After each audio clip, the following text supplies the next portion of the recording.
Cash story number 10. Cashless takeout. Very hungry and in a hurry, arriving moments before closing to pick up my teriyaki takeout. You guessed it, I had no wallet. After an embarrassing conversation, I was let off the hook with, "Okay, you eat here more than anyone. You pay next time." I was very relieved because, as I said, I was hungry.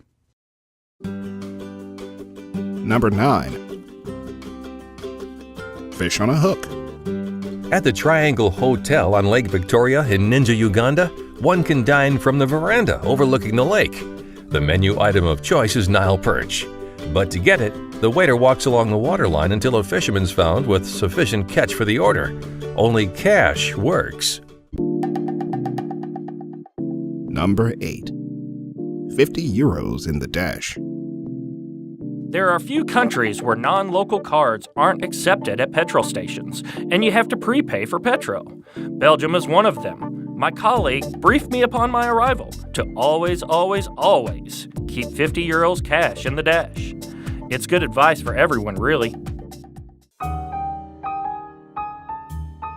Number 7. London abroad. Outside of London, head towards any village and you have to have cash. To get to work, there's a bus every 30 minutes, but you won't get on it without cash. And when I'm running late, a cab is the only option, and ditto, no cash, no cab for me. So I need cash to get to work, to earn cash. Number 6. Financial crisis. Living in Cyprus after the financial crisis, everyone, employees, grocery stores, gas stations, restaurants, shops, needed cash for months to survive.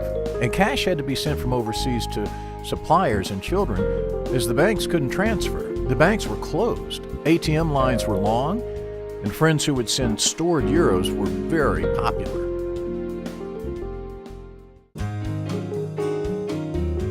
Number 5. Road trip. We were traveling from Indiana to Florida to my husband's sister's house for a holiday after getting some cash at the ATM. Somewhere in rural Georgia, at 1 a.m, we stopped for gas and were surprised when our card was blocked because we were from out of state. We were so glad to have cash that night. Number 4. A shoe-in.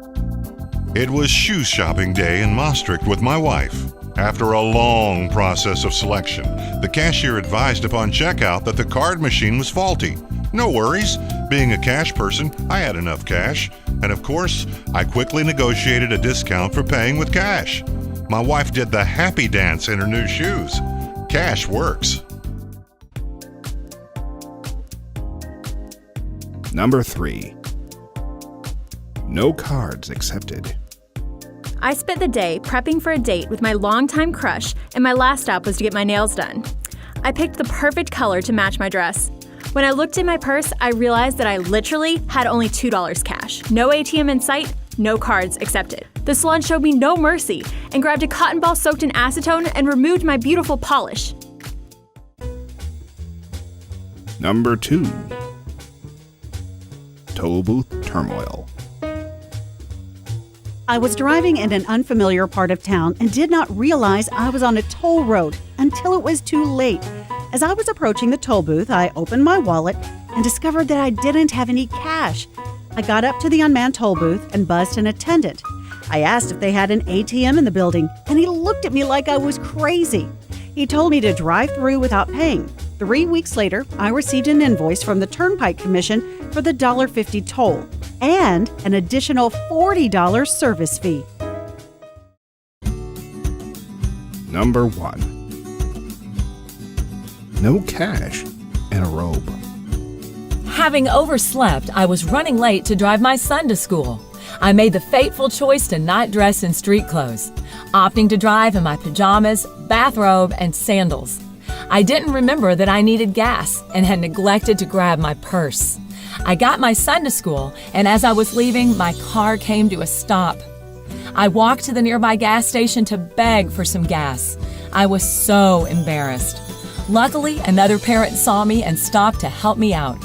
Now I never leave the house without cash or without being dressed.